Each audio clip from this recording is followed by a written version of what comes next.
Hello hi welcome to your smart kitchen. ఈరోజు ఎంతో tasty అయిన స్పైసీ అయిన నెల్లూరు చేపల పులుసుని ఎలా తయారు చేసుకోవాలో చూద్దాం. అందుకు ముందుగా వెడల్పాటి పాత్రను తీసుకొని పాత్ర వేడయ్యాక 2 నుంచి 3 టేబుల్ స్పూన్ ఆయిల్ను యాడ్ చేసుకుందాం. ఆయిల్ బాగా హీట్ అయ్యాక ఒక బిగ్ సైజ్డ్ ఆనియన్ తీసుకొని సన్నగా తరుక్కొని అందులో బాగా వేయించుకుందాం. సో ఆనియన్స్ 2 సెకండ్స్ పాటు పచ్చివాసన పోయేలా వేగాక పచ్చిమిరపకాయలను ఇలా మధ్యకు కట్ చేసి మరొకసారిగా వేయించుకుందాం. అలాగే టొమాటోస్ కూడా 2 నుంచి 3 టొమాటోస్ని తీసుకున్నానండి. వాటిని కూడా సన్నగా కట్ చేసి ఆ మిశ్రమంలో యాడ్ చేసి మరొకసారిగా క్లోజ్ చేసి బాగా మగ్గనిద్దాం. తర్వాత ఉప్పును యాడ్ చేద్దాం. ఇలా ఉప్పును యాడ్ చేసి మరొకసారిగా బాగా ఉప్పు మిక్స్ అయ్యేలాగా కలుపుకుందాం. ఇందులో మనం 2 టేబుల్ స్పూన్ కారం, 1/2 టీ స్పూన్ పసుపు వేసి బాగా మిక్స్ చేసుకుందామండి.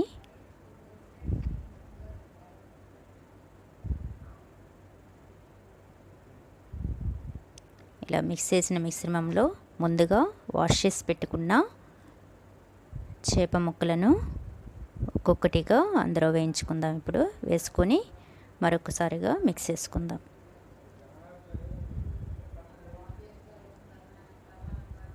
ఇలా వెడల్పాటి పాత్ర తీసుకోవడం వల్ల మనకు ఫిష్కి టచ్ అవ్వకుండా విరగకుండా మొక్క విరగకుండా ఉంటుందండి.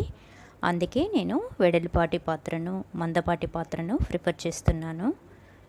సో మీరు కూడా ట్రై చేసేటప్పుడు కొంచెం వెడల్పాటి పాత్రలో చేపల పులుసును చేసుకోండి, బాగా వస్తాయి. ఇలా మిశ్రమాన్ని బాగా మిక్స్ చేయటం వల్ల ఈ మసాలా చేప ముక్కలకు బాగా పడుతుందండి. ముందుగా మనం నానబెట్టుకున్న చింతపండు పులుసును యాడ్ చేసి మరొక 5 to 10 మినిట్స్ పాటు బాగా ఉడకనిద్దామండి.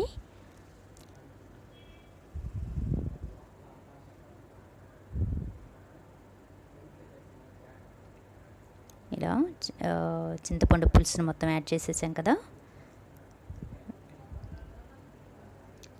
సో కాసేపు మూత పెట్టి బాగా ఉడికిద్దామండి. సో ఇది ఎంతో టేస్టీగా ఉంటుందండి. ఇలా క్లోజ్ చేసి ఓపెన్ చేసినట్లయితే ఆయిల్ ఫుల్గా పైకి వచ్చేసింది కదండి. 90% మనకి చేపల పులుసు రెడీ అయిపోయింది.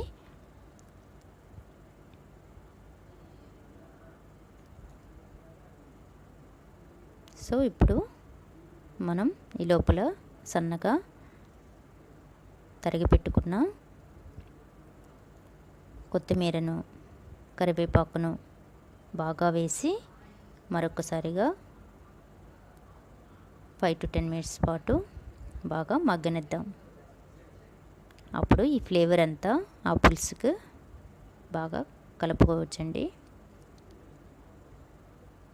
అంతే అండి, చేపల పులుసు చాలా ఈజీగా ఎంతో టేస్టీగా స్పైసీగా రెడీ అయిపోయింది కదండి.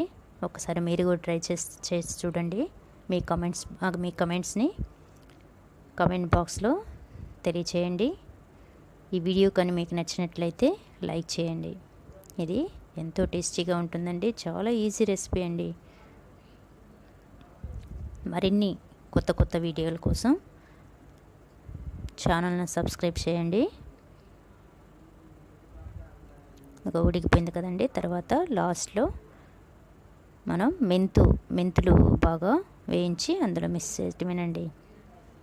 ఎంతో టేస్టీ అయిన చేపల పులుసు రెడీ అయిపోయింది. Thank you for watching this video. Thank you.